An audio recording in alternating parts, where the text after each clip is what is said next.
Okay, outside the house now. Screen door is damaged, so I need a new screen door. This is the porch from the side door that goes to the kitchen, the brick foundations. But that's my yard, all the way past the clothesline. That giant tree right there is in front of my fence line, and like there is one of the pecan trees.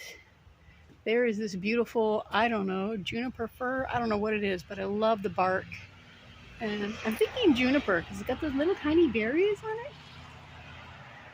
And then that big thing there is actually one of the pecan trees, and it just goes up and up and up and up and up, up and up and up and up and up and up.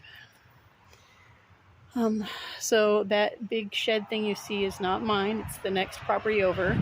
I believe it belongs to the church next door. That pipe is delineating where their property line is for their people to park. And my front yard is super duper bare. And that is East Street. I don't know if you recall that from when you and Mom lived at the house by Floyd, but it's a main street. It's pretty busy.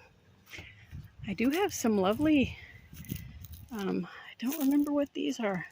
You guys had them in front of your house right there on Savannah Circle. They come up and they have those great big pink flowers on stalks. So for the life of me, I can't remember what they are. But this is the rest of that's my yard. Goes all the way to here. There's the windows for the living room and the front steps and more of those plants. Flowers. I know they flower beautifully. Not sure what that scraggly looking bush is, really. Well, I didn't grab a hat, so I can't see really well. Oops, sorry. So, not sure what that scraggly looking bush is.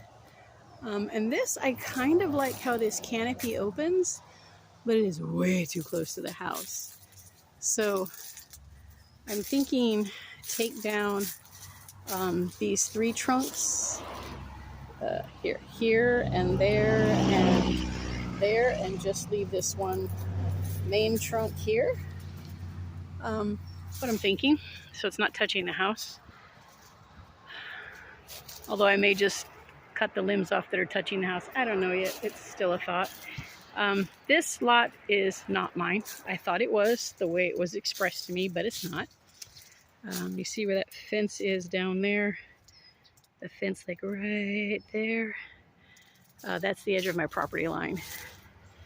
So this is my side yard.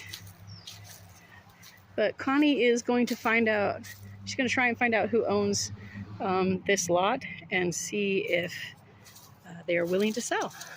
Because I'd love to be able to put a garden right there with all that sunshine. So here's the other side of the house, back of the house. Sorry, stuck on weeds. There's my air conditioner. There's my air conditioner. Whoop. And the renters had put in window air conditioning units and just threw the screens on the ground because, you know, on my property. They're not their property, so they don't care. And it's just a gate. there's no other fence. It's just a gate. There's little dog runs everywhere that I just caught on my foot. They're little leads for their dogs. But it is a nice yard. And this giant tree, partially damaged, is on my property. I do not know. I think that this limb is probably mostly dead. I don't know if the tree can be saved with, you know, flower beds and proper water around them. And then all this here is mine. It seriously needs cleaned up. But this is the giant tree I was telling you about, is the trunk of this giant tree. And it just goes up and up and up and up and up and up and up and up and up and up and up and up. And that's the other side of it way over there, hanging massively over the house. And yes, gypsy moths. And the poor thing is on the, like you can see that one limb right there. It's getting pretty choked by a vine of some sort. I'll come around this side and show you. There's like a dead branch, probably from the vines.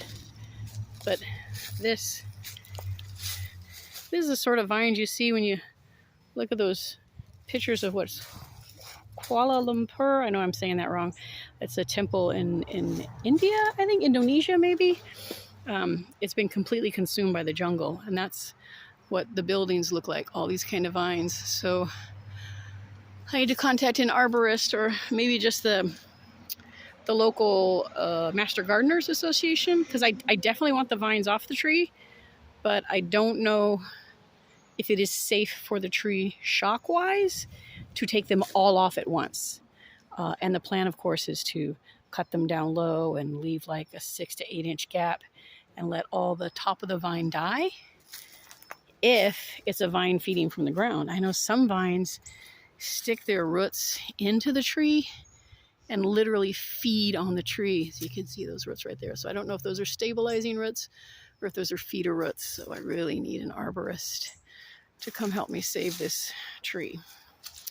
This is the back of the house, and this is that skirting that I was telling you about, where it's completely sealed off the underside of the house, so the underside of the house is wet instead of dry, and I am going to replace it all with lattice board, which will keep out the bigger animals. And yes, I may get an occasional, I mean, maybe where I'm at, maybe get a not aardvark. What's the other one? What's the fuzzy one? Oh, come on, brain. Doesn't matter. Skunks would go after insects. It wasn't skunks I was thinking of. Skunks would go after insects. If I get a cat under there, if there's any mice. So I don't mind if cats. Possums. That was the word. Possum. So yeah. And then that beautiful giant tree is like right outside my property, which is unfortunate because that's a gorgeous tree. Although I may put a flower-ish sort of bed along that whole fence line. Even if it's just like those mums and things, I don't know. One of the first things I want to do is get a chip dump and just kind of cover all the back there in 4 to 5 inches. All right, I'm going to end this video. This one's even longer than the other one. And I hope I didn't make you dizzy with all the spinning around. Love you, Dad.